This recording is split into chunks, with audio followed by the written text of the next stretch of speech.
이 시간 함께 나누실 말씀은 사도행전 14장 1절에서 10절까지 말씀입니다. 사도행전 14장 1절에서 10절까지 말씀 저랑 한 절씩 교독하도록 하겠습니다. 이에 이고니온에서 두 사도가 함께 유대인의 회당에 들어가 말하니 유대와 헬라의 허다한 무리가 믿더라. 그러나 순종하지 아니하는 유대인들이 이방인들의 마음을 선동하여 형제들에게 악감을 품게 하거늘 두 사도가 오래 있어 주를 힘입어 담대히 말하니 주께서 그들의 손으로 표적과 기사를 행하게 하여 주사 자기 은혜의 말씀을 증언하시니 그 시대에 무리가 나뉘어 유대인을 따르는 자도 있고 두 사도를 따르는 자도 있는지라. 이방인과 유대인과 그 관리들이 두 사도를 모욕하며 돌로 치려고 달려드니 그들이 알고 도망하여 루가오니아의 두 성 루스드라와 더베와 그 근방으로 가서 거기서 복음을 전하니라. 루스드라에 발을 쓰지 못하는 한 사람이 앉아 있는데 나면서 걷지 못하게 되어 걸어본 적이 없는 자라. 바울이 말하는 것을 듣거늘 바울이 주목하여 구원받을 만한 믿음이 그에게 있는 것을 보고 큰 소리로 이르되 네 발로 가라 일어서라 하니 그 사람이 일어나 앉는지라. 아멘. 예, 오늘 저희가 아멘. 살펴볼 성경의 장소, 그 성경의 지명은 루스드라라는 곳입니다. 루스드라가 성경에 그렇게 많이 등장하진 않아요. 그래서 사도행전과 일부 서신서에 잠깐 한두 번 등장하는 것 외에는 그렇게 등장하지 않습니다. 그래서 저희들에게 그렇게 익숙하진 않은데 그래도 신앙생활 하다 보면 한두 번은 좀 들었던 그런 지명입니다. 뜻은 양의 물이라는 뜻을 갖고 있습니다. 그래서 헬라어로 리스트라라는 그 이름을 갖고 있고요. 오늘날에도 그 터키, 그러니까 튀르키예에 리스트라라는 동네 지명이 있습니다. 그리고 그곳이 오늘 그 성경의 루스드라로 거의 정설로 이렇게 이야기하고 있습니다. 지도를 먼저 좀 보여드리겠습니다. 첫 번째 지도를 좀 보여주시면 이제 뭐 너무 익숙한 지도라서 이제는 이 아래쪽에 이스라엘 팔레스틴 지역이 있고요. 레바논과 시리아 위로 해서 이제 튀르키예 땅에 이렇게 점을 지금 빨간 점을 찍어놨는데요. 방광 전사님한테 배웠나 본데요. 예. 여기 이제 튀르키예 남쪽입니다. 남쪽 봤는데 조금 좀 멀리 잡아주시죠. 약간만. 요 다음 사진이 좀 확대된 사진이니까. 키프로스 섬이 있고 그 위쪽에 터키 남부 지역에 여기 코니아라고 돼 있고 근데 콘야라고 이제 보통 이제 발음을 하고요. 거기에 이제 영어 표교로 리스트라라고 돼 있는데 이곳이 루스드라입니다. 근데 여기 하나를 더 점을 찍어 놓은 이유가 좀 이따 좀 말씀드리겠지만 루스드라가 이 리스트라였던 이라는 사실이 오늘날엔 정설이지만 한참 논쟁이 있었던 지역이에요. 그래서 그 다음 사진을 좀 보여주시면 이렇게 좀 확대된 겁니다. 이럴 줄 알았으면 굳이 확대된 지도를 할 필요가 없었던 건데 그래서 여기가 콘야라고 하는 곳이 오늘 본문에 등장하는 앞부분에 등장하는 이고니온이란 그 지역, 이고니온이라는 곳이 오늘날의 콘야고요. 그 다음에 거기서 이제 핍박을 받고 사람들이 박해를 받아서 더베와 이 루스드라로 옮기게 됐다는 게 오늘 본문에 나오죠. 여기가 리스트라, 지금 오늘 저희가 살핀 루스드라고요. 더베가 요 밑에입니다.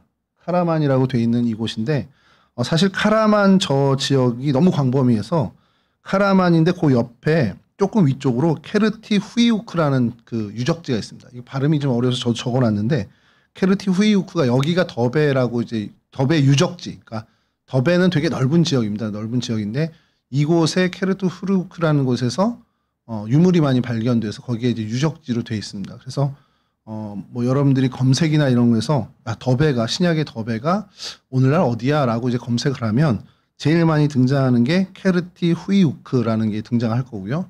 그리고 거기에 이제 더불어서 여기가 카라만이라는 동네에 있는 땅이다. 그 유적지다라고 이제 검색하면 나오실 거예요. 그래서 그렇게 이렇게 요 지역과 루스드라와 더베 쪽으로 옮겨갔다라는 것. 그러니까 뭐 그렇게 멀지 않은 곳으로 옮겨간 겁니다. 옮겨갔고 요 두 점은 좀 이따 좀 다시 설명을 좀 해드리겠습니다. 그래서 다음 지도를 한 번 더 보여주시면 더 확대해서 저 위에가 이고니온, 코냐 그리고 이 밑으로 내려와서 리스트라가 있고요. 킬리스타라는 곳이 있습니다. 여기도 유적지로 굉장히 유명한 곳인데 이 한때 이곳을 오늘 저희가 다루는 이 루스드라로 생각하는 그런 학자들이 많이 있었어요. 근데 그럴 수밖에 없는 것을 이따 좀 사진을 보여주면서 말씀을 드리겠습니다. 이 동네는 이 리스트라가 있는 곳은 하룬사라이라는 동네입니다. 그런 이제 큰 광범위한 동네가 하룬사라이고 요 위쪽은 발음이 좀 어렵습니다. 괴큐르트라는 동네입니다. 그래서 우리말로 하면 하늘의 도시, 하늘 뭐 정원 뭐 이런 의미입니다. 괴큐르트라는 동네에 킬리스타라는 곳이 있고요. 그다음에 하룬사라이라는 곳에 우리가 아는 리스트라 이렇게 지명이 있습니다. 그래서 요 두 지역을 학자들이 굉장히 많이 이제 논쟁을 했던 거예요. 그러다가 결정적인 이제 고고학적인 성과가 나오면서 리스트라가 오늘날의 정설로 거의 하룬사라이 이 동네가 루스드라였다라는 것으로 이제 정설이 되고 있습니다. 그래서 이게 여러분 그 성경 사전이라든지 아니면 여러분들이 어디 이렇게 인터넷에서 검색을 하실 때 루스드라 근데 이게 오늘날 어디야라고 하면 반 정도의 자료는 킬리스타를 이야기하고요. 또 반 정도의 자료는 이 하룬사라이에 있는 리스트라를 이야기합니다. 그래서 되게 뭐가 맞는 거야? 이렇게 궁금하실 수 있잖아요. 이런 논쟁이 계속 돼 왔고 최근에 와서야 이 하룬사라이에 있는 이 리스트라가 성경에 있는 루스드라라는 것이 이제 정설로 거의 얼마 안 됐다고 해요. 그래서 그렇게 자리 잡게 됐습니다. 그래서 이것을 제가 한번 챗GPT에게 좀 물어봤더니 챗GPT가 그 아주 상세하게 설명해 드려요. 왜 이쪽이 더 유력한지에 대해서 쫙 장황하게 설명해 주는데 그거 좀 이따 좀 다시 설명을 좀 해드리겠습니다. 그래서 좀 더 한 번 더 확대를 하겠습니다. 그래서 저희가 오늘 좀 중점으로 볼 것이 이 경계선, 빨간 경계선이 있는 게 하룬사라이라는 도시입니다. 하룬사라이고 그 하룬사라이 제일 외곽 끝에 리스트라라고 이제 영어로 작게 써 있는데요. 여기가 유적지입니다. 그래서 발굴 현장의 사진들도 좀 보여드릴 텐데 그래서 이 하룬사라이 그리고 요 가운데 점은요. 저길 찍어야 이 경계선이 나옵니다. 구글 지도에서. 그래서 어쩔 수 없이 저 찍어서 이렇게 경계선을 좀 표시한 거고요. 그다음에 아까 말씀드린 여기가 이름도 좀 어려워서 괴큐르트라는 동네가 여기입니다. 네, 감사합니다. 근데 여기에 바울 기념교회라고 있습니다. 예, 터키의 바울 기념교회가 유명한 게 두 개가 있는데 도심에 있는 바울교회 제대로 된 예배당이고요. 여기 이따 사진을 좀 보여드리지만 바울교회가 어느 건지 찾지 못했습니다. 결국엔 찾지 못했는데 어떤 형태인지는 저희가 내부 사진은 찾았습니다. 내부 사진 찾았는데 어디인지 그 입구를 찾기는 좀 어려워서 이따 사진을 좀 보여드리고 둘 중에 하나일 거라는 걸 좀 말씀을 드리겠습니다. 이렇게 이 루스드라가 이렇게 이제 고고학적으로 굉장히 이제 논쟁이 많았던 것이 최근에 와서야 좀 정리가 어느 정도 됐습니다. 이곳이 로마의 식민지가 되는 것이 좀 느즈막하게 식민지가 돼요. 왜 그런가 하면 이 양쪽으로 큰 강이 흐르는데 그러다 보니까 여기가 약간 좀 외진, 그러니까 우리나라로 치면 굉장히 두메산골 같은 느낌이었던 것 같아요. 그러니까 강 사이에 있고 별로 이렇게 사람들이 쳐다보지 않고 주목하지 않는 곳이다 보니까 이 전체 지역을 로마가 패권을 차지했어도 뭐 여기까지 이렇게 물론 이제 전체적으로 다 로마 식민지니까 그다지 신경 안 쓰니까 식민지 안에서도 그냥 자유롭게 그 공동체 이 루스드라 사람들이 그냥 모여 사는 그렇게 크게 뭐 문제되지 않는 그러한 어떤 삶을 살았던 그래서 6세기에 가서야 행정적으로 로마 식민지로 편입이 되게 됩니다. 그러니까 6세기면은 굉장히 뒤죠. 그러니까 오늘 등장하는 우리 바울과 바나바가 이 루스드라 지역에 갔을 때에도 로마의 어떤 그 섭정이라든지 로마의 그 치리가 그렇게 여기에 미치지 않았던 그 시대에 이곳을 이제 방문하게 된 것으로 보면 됩니다. 그래서 뭐 많은 등장인물이 나와요. 뭐 아민타스라는 사람이 이 성읍을 로마에 이제 넘기게 됐다라는 역사의 기록도 있고요. 그래서 아우구스투스 장군이 갈라디아 지역을 방어하기 위해서 이곳에 수비대를 상주했다라는 기록들도 좀 있습니다. 그렇게 뭐 2세기, 뭐 3세기의 여러 일들이 기록되어 있는데 뭐 이걸 상세하게 여러분들이 소개하기는 좀 어려울 것 같고요. 그래서 어쨌든 이곳이 중요한 것은 로마의 통치하에 그렇게 강압적인 어떤 로마의 통치 압제하에 있지 않았던 그래서 그들만의 어떤 자유로운 문화와 또 종교 어떤 생활들이 그 안에서 이루어졌다. 그 원주민들이 이루어졌다라는 거. 그러니까 이건 좀 뭘 얘기하냐면요. 당시에 이제 로마 시대에 이제 이쪽이 로마가 패권을 장악하면 헬라 문화를 이제 받아들인다는 거죠. 헬라 문화권이 들어오게 되는데 그 헬라어부터 사용하지 않는 아까 말씀드린 발음도 좀 어려운데 루가오니아어. 그러니까 루가오니아어라는 이제 단어, 그러니까 언어가 따로 있습니다. 그래서 이쪽이 루가오니아 지방이고 루가오니아어를 사용하고 있었다라는 거예요. 그러니까 헬라어를 별로 공용어인데도 쓰지 않고 루가오니아어를 사용하고 있었다라는 것을 고고학자들이 이제 찾아내게 됩니다. 그래서 이곳이 종교적으로도 문화적으로 좀 독립적인 어떤 부분을 갖고 있었고, 그러다 보니까 이제 바울이나 이쪽 그 바울과 바나바가 여기를 방문했을 때, 오늘 본문을 저희가 읽진 않았는데 그 다음에 이어지는 것이 바울과 바나바를 그리스 신화에 나오는, 또 로마 신화에 나오는 제우스와 헤르메스로 이제 추앙을 하면서 제사를 하려고 그러잖아요. 그리고 하거든요. 근데 바울과 바나바가 그 말을 알아듣지 못하는 그런 모습이 나옵니다. 그러니까 이 소통하는 언어, 뭐 한가는 라틴어를 썼다라는 얘기가 있긴 한데 사실은 루가오니아어를 사용한 것으로 성경학자들은 봅니다. 그러니까 헬라어에 능통한 바나바와 바울 역시도 알아듣지 못한 언어로 이제 됐다는 것은 그들이 독립적인 언어를 사용했다라는 것을 볼 수 있고요.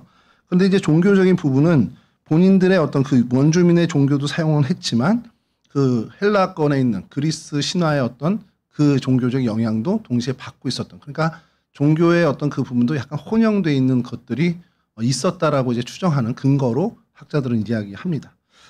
그래서 루스드라의 언어 또 종교관 이런 것들이 굉장히 학자들에게 연구의 대상이 되는데, 로마의 식민지나 식민지와 같은 로마의 치안이나 사법에 어떤 암시가 없었다라는 부분이 되게 독특한 지역이고, 그리고 이 신약에서도 이곳이 식민지였다라거나 하는 그런 근거를 전혀 찾아보지 못하는 실질적인 독립국가처럼 지냈던 그런 모습을 보이는 굉장히 독특한 지역이었다라는 연구들이 나오고 있습니다.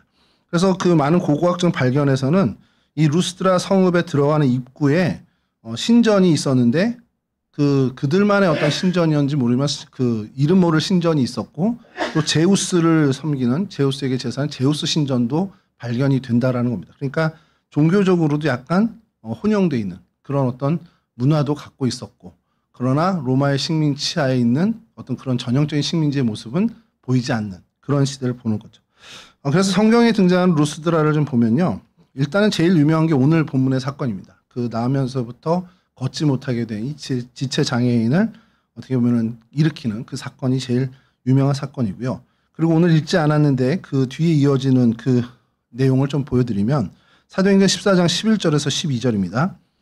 우리가 바울이 한 일을 보고 루가오니아 방언으로 소리질러 이르되 신들이 사람의 형상으로 우리 가운데 내려오셨다 하여 바나바는 제우스라 하고 바울은 그 중에 말하는 자이므로 헤르메스라 하더라. 그러니까 여기도 방금 말씀드린 것처럼 루가오니아 방언으로 소리를 질러서 외치는 겁니다. 그러니까 사도 바울도 바나바도 그 말을 잘 인지하지 못한 거예요. 그래서 나중에 알게 돼서 야, 이러지 말아라. 우리는 너희들과 같은 사람이다라고 이제 얘기하면서 이제 복음을 다시 전하게 되죠. 여기서 그래서 제우스다, 헤르메스다라고 하는 것은 명백하게 그리스 신화입니다. 만약에 이 사람들이 로마 신화의 어떤 영향을 받았다 그러면 제우스를 주피터라고 얘기했겠죠. 그리고 헤르메스를 머큐리라고 얘기했을 겁니다. 이제 같은 로마 신화에 있는 동일한 신으로 한다면. 근데 여러분 혹시 제가 이게 어릴 때 기억이 참 무서운 게요. 약간 제 자랑이지만 요 부분에 제가 성경 암송 막 하면서 시험을 본 적이 있어요. 그리고 틀렸습니다. 그래서 평생 기억하는 거죠. 개역 한글로 시험을 본 세대예요. 저는 이제 개역 개정 이전에 개역 한글로 시험을 보던 세대인데, 그때 바나바는 수스, 그리고 바울은 허메, 이렇게 해서 제가 시험을 봤습니다. 근데 수스를 틀리고 허메를 맞았어요. 그래서 제가 평생을 기억하는데, 어느 날 이 본문을 성경에 이제 개역 개정으로 바뀌고 봤더니 제우스하고 헤르메스라고 이렇게 나오는 거예요. 허메와 수스로 저는 외웠는데 이게 뭐지? 그래서 이제 찾아본 겁니다. 그랬더니 개역 개정은 그냥 제우스를 제우스로 번역을 했고 헤르메스를 헤르메스로 번역해서 뭐 세 번역도 마찬가지입니다만, 개역 한글은 이 한자어 성경을 번역하다 보니까 허메, 헤르메스를 허메, 한자어 허메로, 제우스를 수스로 이제 쓰게 된 거죠. 그래서 어릴 때 허메와 수스 해가지고 성경 시험을 외우고 막 했던 것은 무용지물이 되는 거죠. 제가 그 이후로 성경 암송을 안 합니다. 에이, 뭐 좀 더 바뀌면 이제 또 바뀔 텐데. 되게 많아요, 여러분.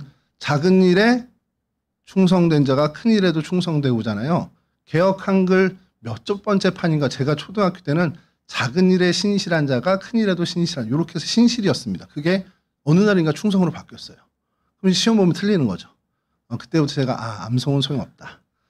그렇게 뭐 그런 어떤 개인적인 생각을 갖고 있는데 어쨌든 이 제우스 헤르메스 그러면서 이게 설교를 준비하다가 엉뚱한 데로 한번 빠지면 제가 걷잡을 수가 없는 게 헤르메스의 이제 음차를 저희는 헤르메스라고 해서 원어에 가깝게 했잖아요.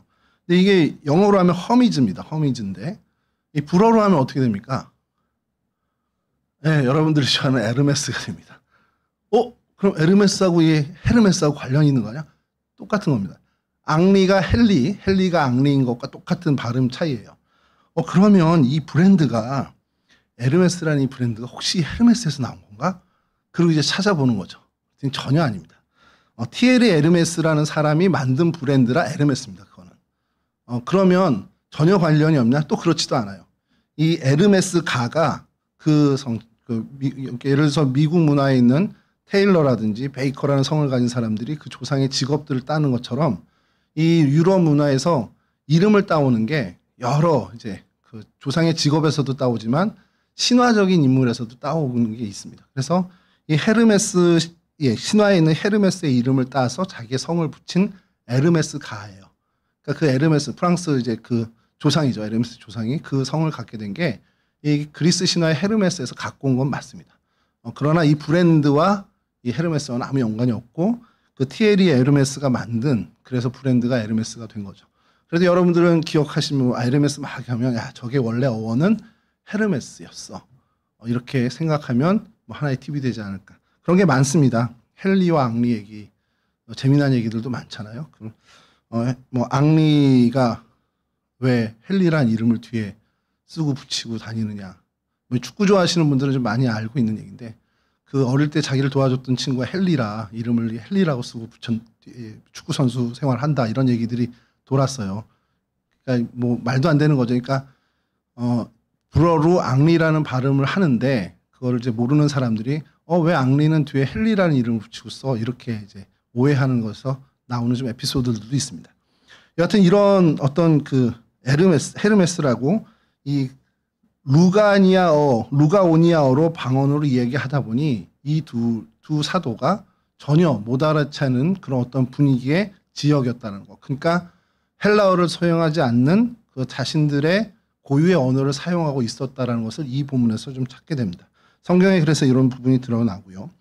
또 사도행전 14장 19절에 유대인이 안디옥과 이고니온에서 와서 무리를 충동하니 그들이 돌로 바울을 쳐서 죽은 줄 알고 시외로 끌어내치니라.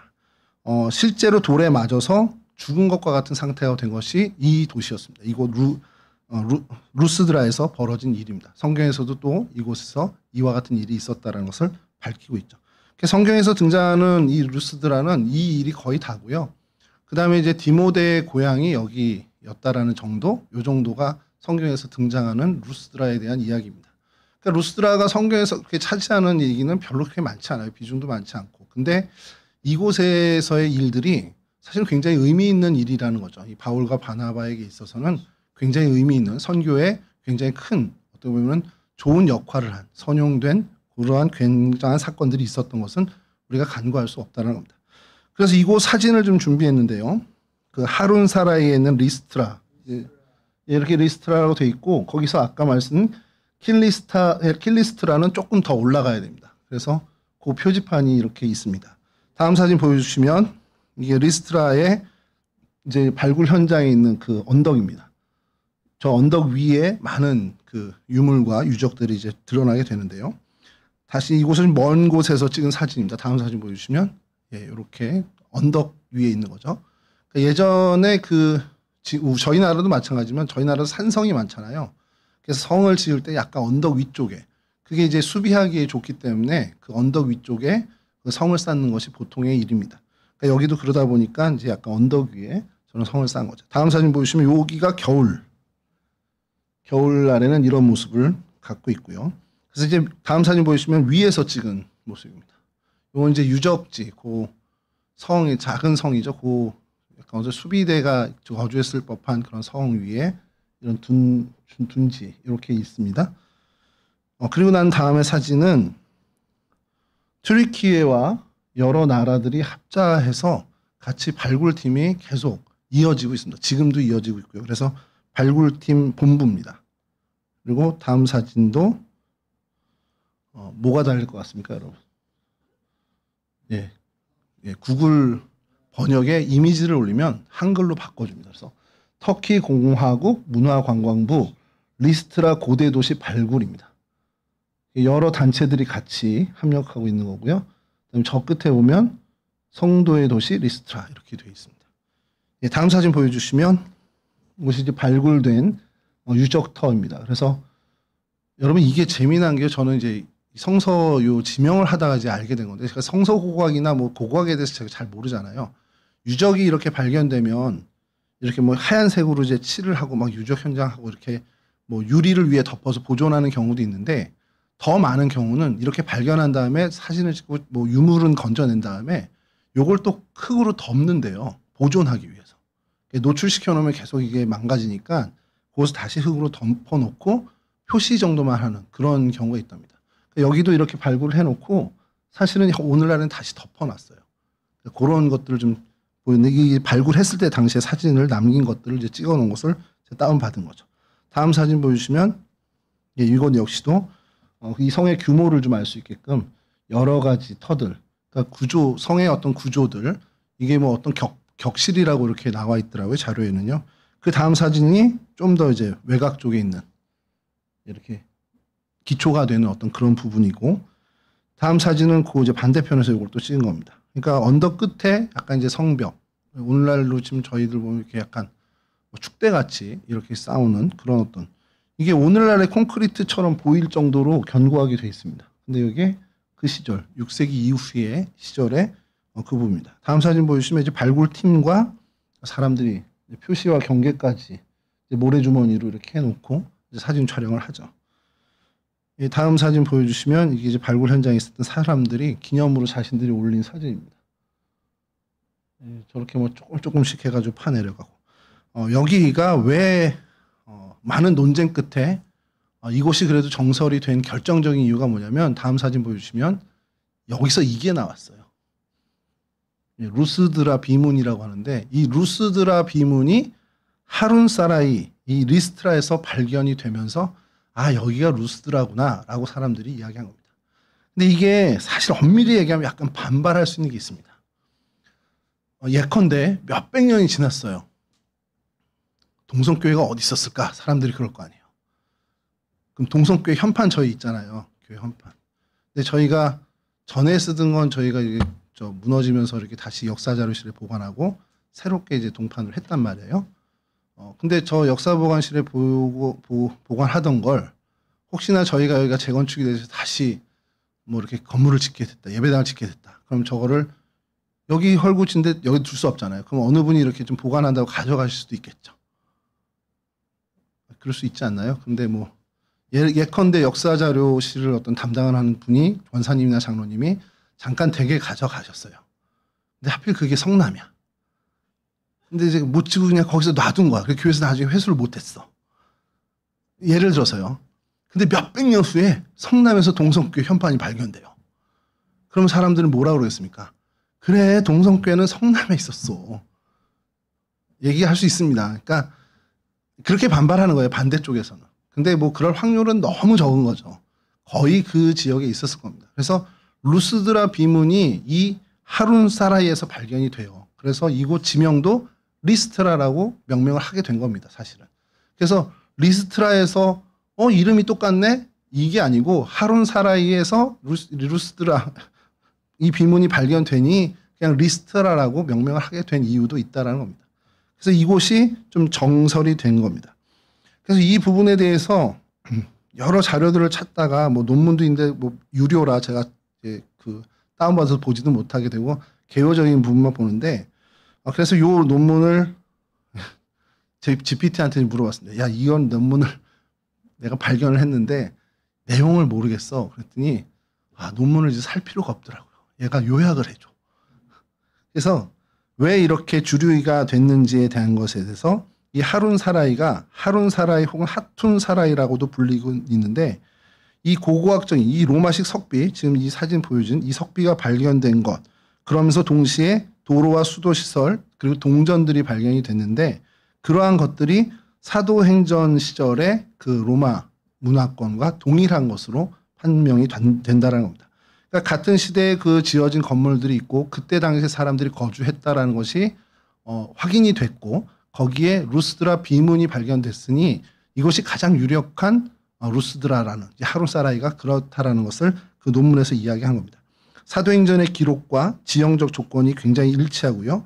그리고 아까 말씀드린 이고니온에서 더베와 루스드라로 옮겨가잖아요. 그 거리나 방향이 거의 유사하다라는 것.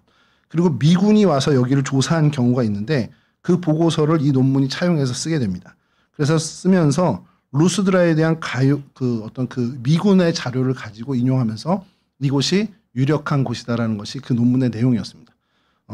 3,500원 주고 다운을 받아도 영어기 때문에 못 볼 텐데 여하튼 이 GPT가 잘 해석해줘서 요약해줘서 좀 보게 됐습니다. 그리고 두 번째로 유력한 곳이 사진 좀 보여주시죠. 다음 사진 보여주시면 다시 좀 사용하겠습니다. 예, 여기가 하룬 사라이고 저 위가 발견된 리스트라 지역입니다. 그리고 요만큼의 거리에 여기 아까 말씀드린 킬리스타 여기가 유력했던 곳이라는 것이죠. 여기가 왜 유력했는지 그 이유를 이제 사진으로 좀 설명을 해드리면 다음 사진 보여주시죠. 이제 킬리스타 입구입니다. 여기는 킬리스트라 입구인데 뭔가 여러분 좀 기대되지 않습니까? 여기는 길도 잘 닦여 있고 왜냐하면 하룬 사라이보다 먼저 여기가 발굴이 돼서 아 여기구나. 그래서 여기에 바울 기념교회도 세운 겁니다. 여기가 루스드라라고 생각을 해서요. 자, 왜 그랬냐? 다음 사진 보여주시면 이게 킬리스타를 바라본 정면 사진입니다. 약간 언덕 위에서 킬리스타라고 하는 유적지를 바라본 사진입니다. 여러분 좀 이상하지 않습니까? 여기 좀 굉장히 인상 깊죠. 이걸 좀 확대해서 보여드리면 좀 더 먼 사진 한번 먼저 보여드리고 이 산 밑에 이 지역에 이상한 지형들이 있습니다. 근데 왜 이렇게 됐냐? 사람 손이 단 거예요. 원래 저런 암벽산이었는데 뭔가 사람 손에 의해서 이렇게 다듬어진 부분들이 생긴 겁니다. 가까이 찍은 사진 다음 사진 보여주시면 이렇게 한 겁니다. 파 들어간 거예요. 여러분 전에 한번 저희가 여기서 페트라 기억나십니까? 요르단의 페트라. 나바테이안인들이 이렇게 바위를 파서 주거를 했는지 무덤이었는지 뭐 아직도 그 논쟁이 있긴 한데 주거했을 가능성이 좀 크죠. 그곳에 거의 비슷한 모양으로 이렇게 굴에다가 굴에다 바위를 팠대. 바위에다 굴을 팠습니다. 그래서 사람들이 들어가서 거주한 모양이 발견이 된 겁니다. 근데 이게 어느 정도로 맞냐? 다음 사진 보여주시면 아까는 저쪽 바깥쪽 면에서 본 거고 이제 안쪽에 들어가면 이러한 바위들이 무수히 서 있는 거예요. 그래서 이렇게 들어가면 그래서 요 다음 사진 보여주시면 여기가 이제 바울 기념교회라고 이제 지칭하는 곳 중에 하나인데 이 두 사진 중에 하나입니다. 이렇게 계단까지 돼 있어서 안으로 들어가서 파인 바위 안으로 들어가게 됩니다. 그리고 그 위쪽에도 그 아까 밑에 쪽 다음 사진 보여주시면 저쪽은 밑에 쪽에 굴이 파여 있는 게 보이고 여기 올라오면 위쪽에 이렇게 굴이 파져 있는 것들이 보입니다. 그러니까 뭐 바위마다 굴이 엄청나게 파져 있어요. 다음 사진 보여주시면 이거는 굴만 판 게 아니라 여기까지 다듬은 겁니다. 집 모양으로 다듬기까지 한 겁니다. 그러니까 저희 오늘날의 건축처럼 쌓아서 집을 짓는 게 아니라 이만한 바위를 모양을 깎아서 안에 파고 들어가서 상화를 한 그런 흔적들이 나온 거죠. 그리고 이곳이 아까 말씀드린 다음 사진 보여주시면 아주 입구가 너무 이제 잘 정교하게 다듬어진 여기가 이제 괴큐르트라고 아까 말씀드린 그 지역의 킬리스타라는 그 유적지입니다. 그리고 이 내부 사진 여기가 아까 말씀드린 그 바울 교회라고 기념교회라고 한 곳의 내부인데 창문도 냈습니다. 창문을 내서 생활을 하고 그래서 이거를 처음에는 무덤이 아닌가라고 이제 고고학자들이 추정을 했었는데 무덤이라고 하기엔 너무나 생활 흔적이 많이 있어서 이건 주거시설로 썼겠구나. 자, 그렇게 생각을 했습니다. 그리고 요거를 좀 다음 사진 보여주시면 이 정도로 견고하게 어느 집 거실 들어가는 것 마냥 이렇게 잘 배치를 해놓은 거죠. 그리고 하나 이제 중요한 것이 여기 이제 다음에 바울 이게 딱 했을 때 딱 넘겨주셔야 되는데 설명이 안 끝났는데 바울 교회라고 추정하는 또 한 곳인데 이곳은 왜 이러겠습니까? 그냥 주거 시설이 아니라 이렇게 어떤 집회를 할 수 있는 넓은 그래서 이것을 바울 기념 교회라고도 이제 칭하는 그런 한 후보지입니다. 뭐냐면 주거 시설로만 쓴 게 아닌 거라는 거예요. 이제 고고학자들의 얘기는 이곳이 핍박을 피해서 초대교회, 그러니까 초대교회 후기죠. 이제 그 로마의 박해가 이제 시작되고 막 그러던 그때 그 이후에 한참 박해가 진행되고 박해의 끝물이 끝날 때까지 이곳에서 교회 공동체가 있었다는 흔적들이 나옵니다. 그러니까 사도 바울이나 바나바가 전했던 그 복음을 듣고 교회들이 세워지고 그 사람들의 후예들이 저쪽은 이제 카타콤이지만 여기 이제 바위 안에서 거의 카타콤베와 같은 그런 예배당의 모습에서 신앙생활을 이어갔다라고 이제 보는 겁니다. 그래서 이곳을 루스드라라고 추정한 일들이 초대교회의 어떤 교회들의 흔적들이 많이 등장하다 보니 이것이 루스드라 아닐까라고 하다가 결정적으로 아까 말씀드린 하론 사라이에서 그 비문이 발견되면서 이곳이 루스드라였구나라는 것을 하게 됐고, 그럼 여기에 의미 없냐? 그게 아니라 이 지역에 기독교 공동체가 세워지면서 그 기독교 공동체가 핍박을 피해서 이렇게 살아남기 위한 그런 교회 공동체를 계속 유지해 갔다라는 굉장히 역사적으로 의미 있는 그런 유적지가 되었다라는 겁니다. 킬리스트라와 그래서 하론 사라이에 있는 이 리스트라가 굉장히 중요한 초기 교회의 모습을 이제 발견할 수 있는 그런 유적이 되는 의미를 갖게 된다는 거죠. 여기까지가 오늘 저희가 보는 루스드라의 장소적인 어떤 그 부분들이고요. 그래서 이 루스드라에서 벌어진 일들의 좀 의미 있는 사건, 여러 가지가 뭐 있으면 참 좋겠지만 사실 대표적인 사건은 오늘 그 신체적인 장애를 가진 사람이 복음을 듣고 일어나게 돼서 고침을 받게 된, 그래서 구원을 받게 된 그 부분, 그리고 그로 인해서 많은 사람들이 하나님의 이적을 보고 그 사람 바울과 바나바를 뭐 제우스다 헤르메스다라고 추앙까지 할 정도로 정말 충격을 받고 예수를 믿게 되는 그런 어떤 공동체가 세워지는 그런 일들이 벌어지는 것들을, 그 사건을 좀 주목하게 됐습니다. 사진 보여주시면, 다음 사진 보여주시면 제 평생의 어떻게 버킷리스트 중에 하나인데 죽을 때까지 못할 건 저는 압니다.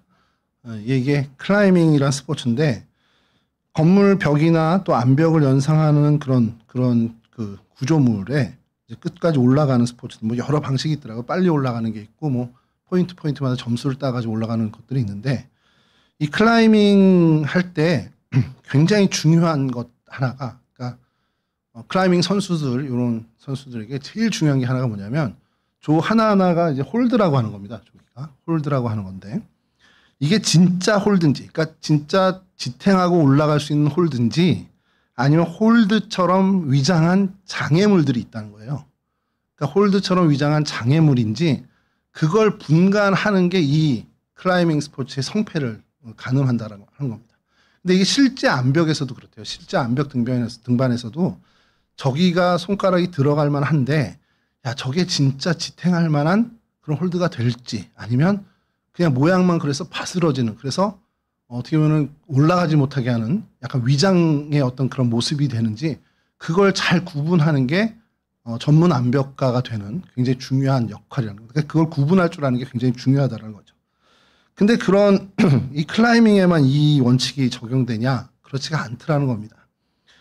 인생을 살아가는데 우리가 인생을 잘 살아갈 때, 그 정말 인생을 잘 살아갈 때 되게 중요한 것 중에 하나가 이게 디딤돌인지 걸림돌인지, 이게 나한테 약이 되는 건지 아니면 독이 되는 건지 그걸 정말 잘 구분하는 게 그 인생의 성패를 좌지우지하더라는 거죠. 내게 찾아온 일이 이게 정말 기회인가? 아니면 유혹인가? 이게 내게 독이 될까? 내게 약이 되는 건가? 이걸 구분할 줄 알면 그 사람은 실패할 일이 없죠. 그 사람은 정말 안정되게 평안하게 그 인생을 갈 수 있게 됩니다.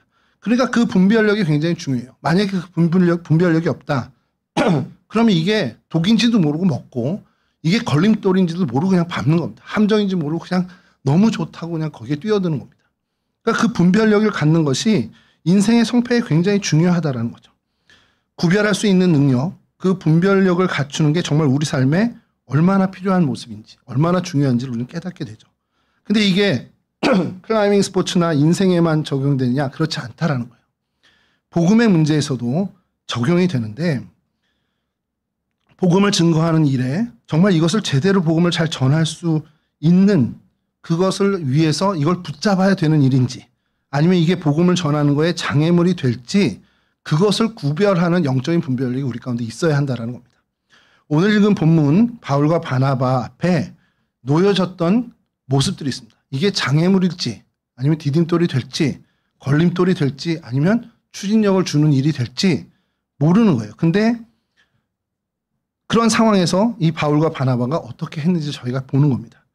비시디아 안디옥에서 복음을 전하다가 쫓겨났습니다. 그 바울과 바나바가 다시 또 유대인의 회당 이고니온에 와서 유대인의 회당에 들어가서 복음을 다시 전합니다. 그리고 거기에 결과가 수많은 사람들이 믿었다는 게 오늘 본문이에요. 두 사도는 어디를 가든지 유대인의 회당이 있으면 가장 먼저 그곳에서 복음을 전합니다. 그 회당을 복음의 디딤돌, 클라이밍의 홀드로 삼은 거죠. 그래서 정말 그 회당이 있으면 그곳을 정말 복음의 디딤돌로 삼아서 많은 사람들에게 복음을 전하는 게 잘했습니다. 그런데 이고니온에 가서 똑같이 했는데 많은 사람들이 믿기도 했는데 그로 인해서 핍박을 당하는 거예요. 유대인들의 어떤 긍휼과 사랑을 가지고 그들에게 먼저 복음을 전하기 위해서 정말 유대 민족, 그들을 사랑했기 때문에 정말 그들을 품는 마음으로 그 유대인 회당에 먼저 가서 복음을 전했습니다. 이고니온 지역에서도 복음을 듣고 영접하는 사람이 생겼어요. 근데 반대로 그로 인해서 배척을 받는 일이 벌어지고 그로 인해서 핍박을 받는 일이 생겨버리게 된 겁니다. 그러니 이게 그럼 이게 걸림돌인가 생각하고 낙심하고 낙담할 수도 있겠죠. 근데 바울과 바나바는 그러지 않았습니다. 그것이 걸림돌이 아닌 것을 분명히 알았고 그것이 어떻게 보면 복음을 전하는 디딤돌이라는 것을 알기 때문에 거기서 더 큰 문제를 일으키지 않고 일단 그것을 피하게 됩니다. 굉장히 지혜로운 모습으로 그것을 빠져나오게 되죠. 그리고 그것을 빠져나와서 이렇게 복음과 기사를 계속해서 전하는 그 여정을 중단하지 않고 가게 됩니다. 얼만큼 걸림돌처럼 보이게 됐냐? 오늘 14장 5절인데요. 본문이지만 제가 한번 다시 읽어드리겠습니다. 이방인과 유대인과 그 관리들이 두 사도를 모욕하며 돌로 치려고 달려드니.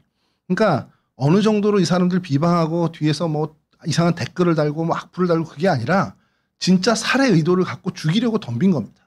그러니까 그 정도로 반대를 받았다면 이건 정말 뭐 복음의 사역에 굉장히 걸림돌이라고 생각을 해야 되는데 사도 바울과 바나바는 그것을 하나님의 섭리로 믿고 이 역시도 하나님이 우리에게 주시는 어떻게 보면 기회가 된다라는 것을 믿는 거죠. 그래서 그곳을 떠나서 다시 유대인의 회당들이 있는 그래서 유대 사람들이 거는 공동체가 있는 곳으로 또 옮기게 되는 거죠. 그것이 루스드라와 더베라는 겁니다. 14장 6절에서 7절입니다. 그들이 알고 도망하여 루가오니아의 두 성 루스드라와 더베와 그 근방으로 가서 뭘 했냐? 거기서 복음을 전하니라.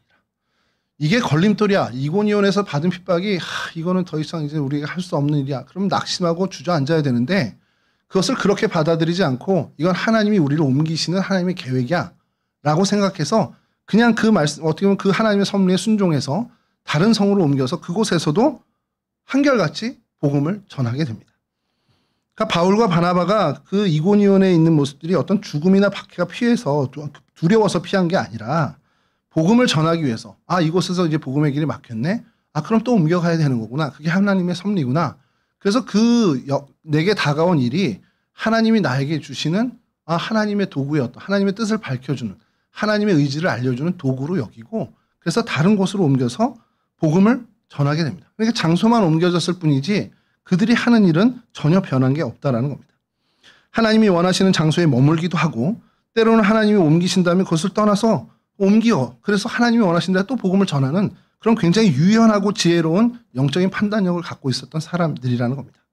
그래서 그곳에서 사실은 옮겨진 그런 어떤 영적인 판단력이 있다 보니까 이 루스드라에 옮겨져서도 하나님의 놀라운 섭리를 발견하는 눈을 가진 겁니다. 앞서 말씀드린 것처럼 여기서 디모데와 귀한 인연이 시작됩니다. 성경학자들은 이 지역에서 루스드라에서 바울과 바나바가 복음을 전한 것을 이제 디모데의 어머니와 외조모가 듣고 또 디모데도 그래서 신앙을 갖게 됐다라고 추정을 하고요. 그래서 2차 선교 때 이곳을 들렀을 때 디모데를 만나서 동역자로 삼게 된다라고 성경학자들은 이야기합니다. 사도행전 16장 1절입니다. 바울이 더베와 루스드라에도 이름에 거기 디모데라 하는 제자가 있으니 그 어머니는 믿는 유대 여자요 아버지는 헬라인이라. 그러니까 2차 선교 여행 때 다시 이곳을 들렀을 때 디모데를 만나게 되고 그를 데리고 이제 복음의 어떤 일꾼으로 삼게 되는 거죠. 여하튼 루스드라에서 복음을 증거하던 중에 나면서부터 걷지 못하는 사람을 만났는데 이 영적인 분별력이 있던 바울은 결국 그 사람의 모습을 보면서 그가 구원받을 만한 믿음을 가진 사람이란 것도 발견을 하게 됩니다. 여러분, 그러니까 이 바울이 영적인 분별력을 갖고 있다 보니까 내게 닥쳐오는 이 걸림돌처럼 여길 수 있는 일, 방해가 되고 어떻게 보면 해악이 될 만한, 정말 해가 될 만한 그 일들이 아니야, 이건 하나님이 내게 주신 선한 도구야라는 것으로 정확히 바라봤고, 그리고 그의 말씀을 듣는 이 지체장애인도 그 안에 하나님을 정말 믿고 구원받을 만한 믿음이 있다는 것을 발견하는 영적인 분별력을 갖고 있었다는 겁니다. 그러자 하나님의 놀라운 역사가 일어나는 거죠. 오늘 본문입니다만 8절에서 10절입니다. 루스라에 발을 쓰지 못하는 한 사람이 앉아있는데 나면서 걷지 못하게 되어 걸어본 적이 없는 자라. 바울이 말하는 것을 듣거늘 바울이 주목하여 구원받을 만한 믿음이 그에게 있는 것을 보고 큰 소리로 이르되 내 발로 바로 일어서라 하니 그 사람이 일어나 걷는지라. 제대로 된 분별력을 가진 이 바울이 믿음을 받고 그래서 그 겉모습만 보면 놓칠 수 있는 것을 그 안에 있는 영적인 부분을 받게 되어서 그 안의 것을 제대로 보고 하나님의 역사가 일어나게 됩니다. 여러분, 이 사람, 이 나면서부터 장애를 안게 된 이 사람이요. 겉모습만 놓고 보면 그 사람의 어떤 모든 모습은 그 인생에도 걸림돌이고 공동체에도 걸림돌이 될 만한 일이었습니다. 어쨌든 취약한 모습을 갖고 있었던 사람이에요. 그 개인에게도 마찬가지였을 겁니다. 그가 살아가면서 자신의 장애는 인생에 하등 도움이 안 되는 결정적인 걸림돌이었을 겁니다. 말 그대로 장애였을 거예요. 근데 여러분 보세요. 그 장애가 그를 어떻게 만들었습니까? 그로 하여금 어떻게 보면 하나님의 은혜를 듣고 하나님의 은혜를 경험하고 구원받는 사람. 그래서 일어나 걸으라 했을 때 듣고 일어서는 하나님의 역사를, 하나님의 능력을 보여주는 도구가 되었다는 거예요. 그 단순히 그 사람이 걷게 된 것만이 아닙니다. 그 일을 통해서 많은 그 루가오니아 지방의 사람들이 그 일을 보고 하나님을 찬양하고 심지어 그 일을 일으킨 바울과 바나바까지도 높이는 그러한 일이, 그런 놀라운 일이 벌어지게 된 거예요. 그러니까 하나님의 복음의 역사에 이 장애를 가진 한 사람의 인생이 너무 큰 쓰임을 받게 된 거라는 겁니다. 바울은 이것까지도 본 것이 아니겠냐라는 생각을 하는 거죠. 바울의 선교 여정에 어떻게 보면 많은 것들이 이 일뿐만 아니라 많은 일들이 이와 비슷한 일들이 벌어집니다. 그 육체의 장애를 안고 있는 사람, 육체의 장애가 그의 인생의 걸림돌이고 정말 장애였고 사람들의 눈에게도 그렇게 보였을 겁니다. 보이는 것에는 장애와 걸림돌이지만 그에게 이 장애가 복음 앞에 나가는 도구가 되었을 뿐만 아니라 하나님의 역사를 경험하게 되는 유용한 도구가 되었고 많은 사람들에게 하나님의 은혜와 하나님의 역사를 증거하는 은혜의 수단이까지 되게 되었다는 거죠. 여러분, 그리고 그것을 목격한 사람들은 하나님의 능력을 경험하게 되고 그래서 하나님의 복음을 받아들이게 되는 굉장히 유용한 하나님의 복음의 도구가 된 것이 이 장애를 가진 사람의 인생이었다는 겁니다. 그러면 여러분, 오늘 그 시선을 다시 나에게 좀 나를 좀 바라봤으면 좋겠어요. 그 시선을 가지고 보여지는 부분에서 내 삶에, 우리 삶에 걸림돌이 되는 것처럼 보여지는 모습이 있냐라는 거죠. 다른 사람들에게 말할 수 없는 내 마음의 아픔, 그 걸림돌이 내게 있는지, 내 인생의 길목길목마다 내 발목을 잡았던 그런 열악한 조건이 나한테 있었는지, 누가 봐도 내 인생은 정말 실패한 것처럼 혹은 열악한 것처럼 보여지는 그러한 상황과 여건이 내게 있는지, 사람들이 부러워하기는커녕 나를 측은하게 볼 만한 내 인생의 상황과 형편에 내가 놓여 있는지, 남들은 다 저만치 뛰어가고 있는데 나만 여전히 제자리에, 정말 그 제자리에서 제자리 걸음만 하고 있는 것은 아닌지, 그래서 불안감에 내가 휩싸여 있는 것은 아닌지 나를 한번 살펴봤으면 좋겠습니다. 그리고 그 모습이 나에게 걸림돌, 나에게 장애로 느끼고 내가 그렇게 낙심하고 있는 것은 아닌지. 근데 우리가 기억해야 되죠. 이 모든 우리의 연약한 모습, 우리의 장애로까지 여겨지는 이 일들이 우리로 하여금 하나님을 바라보게 하는 기도 제목이 되고요. 그렇게 하나님을 바라보면서 하나님과 가까워지게 되는 그런 하나님의 선한 도구가 되어 오고 있다는 겁니다. 나는 미처 깨닫지 못하는데 내가 그 일 때문에, 내가 그 열악한 나의 환경 때문에 내가 기도하는 사람이 되었더라는 겁니다. 내가 나의 형편 때문에 사람들이 측은히 여기고 심하게 얘기하면 장애로까지 보는 나의 형편과 나의 여건이 내가 하나님을 만나는 도구로 하나님이 그걸 쓰시더라는 거죠. 내가 건강에 연약해. 내가 내 나이에 비해서 참 많은 건강을 잃은 사람이에요. 그러니 그걸 놓고 하나님께 기도하면 그 약한 건강 때문에 하나님을 만나게 되는 하나님이 선용하시는 놀라운 도구가 되더라는 것을 우리가 깨달아야 한다는 겁니다. 우리의 약함이 우리로 하나님을 바라보게 하고 하나님의 능력이 임하는 기적의 장이 된다는 이 사실을 우리가 놓치지 않아야 된다는 겁니다. 우리에게 이와 같은 열악함을 허락하신 하나님, 그로 인해서 하나님을 바라보고 그로 인해서 하나님과 더 가까워지고 그렇다면 우리는 그 일을 하나님께 감사할 수 있는 분별력을 갖게 된다는 겁니다. 이 분별력을 갖는 저와 여러분들이 되었으면 좋겠습니다. 그 분별력을 지닌 사람으로 그렇게 거룩한 하나님 나라의 백성으로 살아가는 저와 여러분이 되었으면 좋겠어요. 내게 열악한 모든 일들, 내가 약한 가운데 거하는 그 모든 것들이 하나님을 바라보는 결국 디딤돌이 되더라는, 실제로 그렇게 되는 놀라운 은혜를 누리는 저와 여러분이 되었으면 좋겠습니다.